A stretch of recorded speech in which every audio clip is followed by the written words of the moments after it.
Twitter, let's move on from Apple to Twitter. Twitter in the United States here has found itself at the center of the fight against censorship and really to try to bring open debate back to these platforms, these social media platforms in America that are losing that. This is what it really was about in the news, in case anybody missed it. Check this out. New Twitter boss Elon Musk announced yesterday that he is granting amnesty for suspended accounts starting next week. Elon Musk says that he will begin restoring previously banned Twitter accounts, tweeting, "The people have spoken. Amnesty is back next week." Some critics believe that reactivating suspended accounts could lead to a spike in harassment, hate speech, and misinformation. Do you think this is about free speech or is it about censorship? I think it's about censorship of speech they don't want to be free. A clinical instructor at Harvard Law School says that what Musk is doing is existentially dangerous for various marginalized communities. It's like opening the gates of hell in terms of the havoc it will cause. The problem is that Elon Musk now is encouraging his users to cross the line, essentially, to become more hostile and potentially harass people more, so long as it doesn't break the law.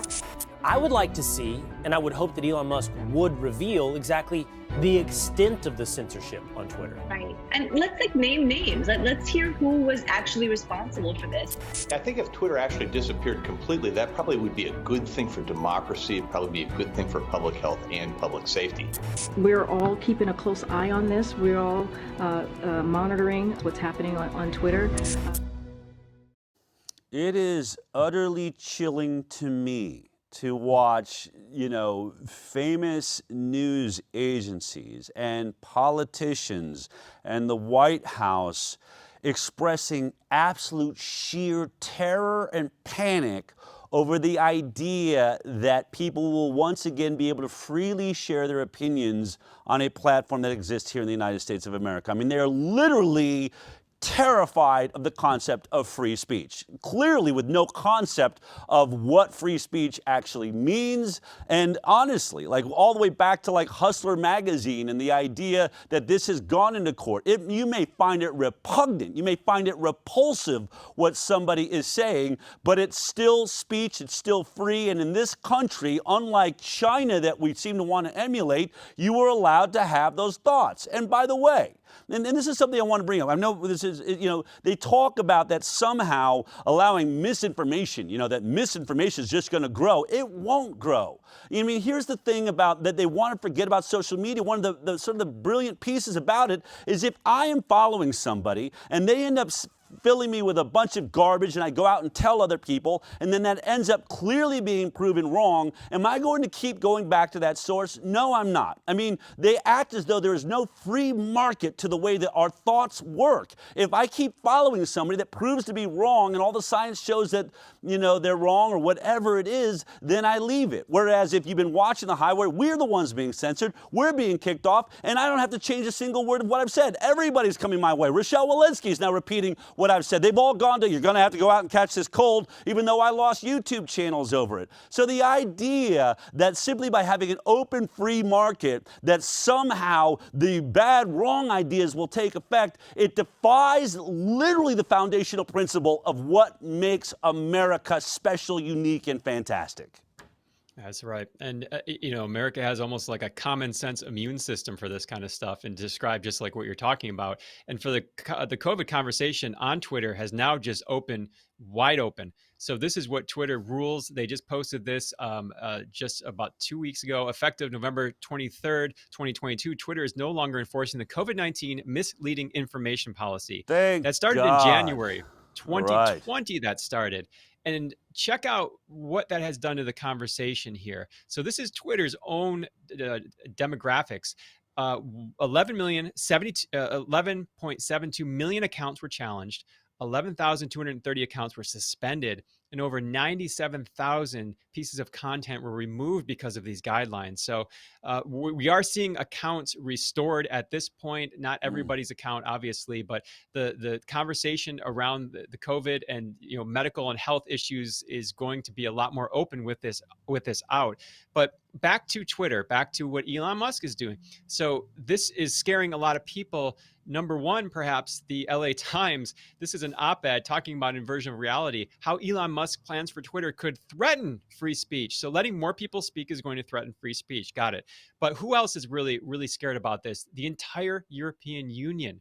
So the European Union is threatening, it's warning Musk that Twitter faces ban over content moderation. That's the headline. So again, the EU is threatening an American company.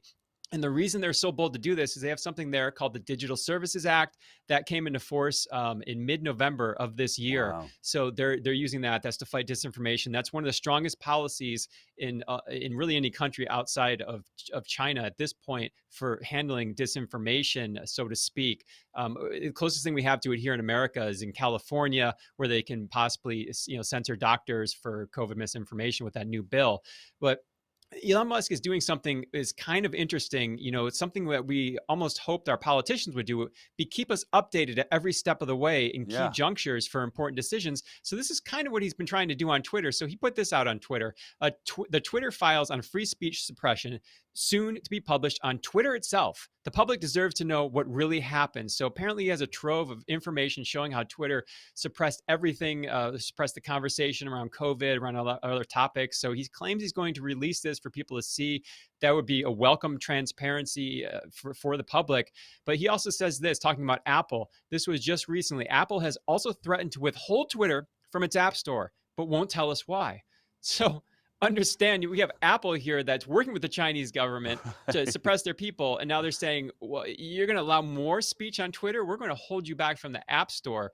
And so, to counter that, Elon Musk said, okay, well, if you take me off the App Store, I'm going to make my own phone. Elon says he'll make his own phone if Apple and Google deplatform Twitter, and he's going to be a competitor in that market. But Wow. according to Elon, it's amazing, Jeffrey, and I want to say this to our audience right now, because the question comes in. We're all asking the same question: can we trust Elon Musk or can we not? And I would say, here's how I see this, folks. I mean, if someone is speaking a truth that I hold dear and important, that it's like a primary principle of how I live, and I see everyone against that principle fighting that person, sort of that old idea, the enemy of my enemy is my friend. In this topic and in this moment, what Twitter is doing, at the very least, and whether or not Elon follows all the way through, look at the conversation he is creating right now, where news agencies are having to discuss free speech. Whatever side of it they're going to come on, whether they're against it or for it. He's making politicians talk about it. He is literally, this is one of the most important conversations that needs to happen right now in the United States of America. He's driving it. And for that reason, at this moment, I am saying, I don't believe in Neuralink and all the other crazy things he's got himself involved in. But when it comes to free speech and it comes to a platform that we can all share with, I am 100% behind the idea of that being transparent and fair and open. And so for that reason, if you're not on Twitter, this week we should all vote with our dollars. We should show the world how much this matters to me. You can always pull yourself out of Twitter if he moves in a direction you don't want, but let the pundits know, let your politicians know by following us at Highwire Talk, at I Can Decide, at Del Bigtree, at Jeffrey Jaxen, at Aaron Siri SG on Twitter. Get on Twitter, folks. Let's show the world when somebody that's the head of a tech corporation comes out and says, I believe in free speech, then we're going to show that their numbers go up. This is how we make a difference in this world. And putting a spotlight on that monopolistic behavior of Apple, threatening to, as it has with Gab, with Parler, has kicked off other social media platforms from their app store. It really ruffled some feathers there. So apparently Elon Musk met with Tim Cook. This was the headline here. This was a tweet he put out. Elon Musk says he met with Apple CEO Tim Cook and resolved the misunderstanding after several tweets attacking the company. So apparently they're back and everything's good to go. It's going to stay on the App Store. Obviously, a lot of people will be keeping an eye on that. But we have Congressman Kevin McCarthy. He had some stuff to say about this and to add to this conversation, one of the few representatives here in the United States that is doing so. Take a listen. All right. That is offensive to me. Government's going to go after someone that wants to have free speech. What do they have to look at Twitter about? Do they want to go more after American public about whether they can have an opinion on something? I think the American public have spoken on this. I think our First Amendment stands up, and I think they should stop picking on Elon Musk.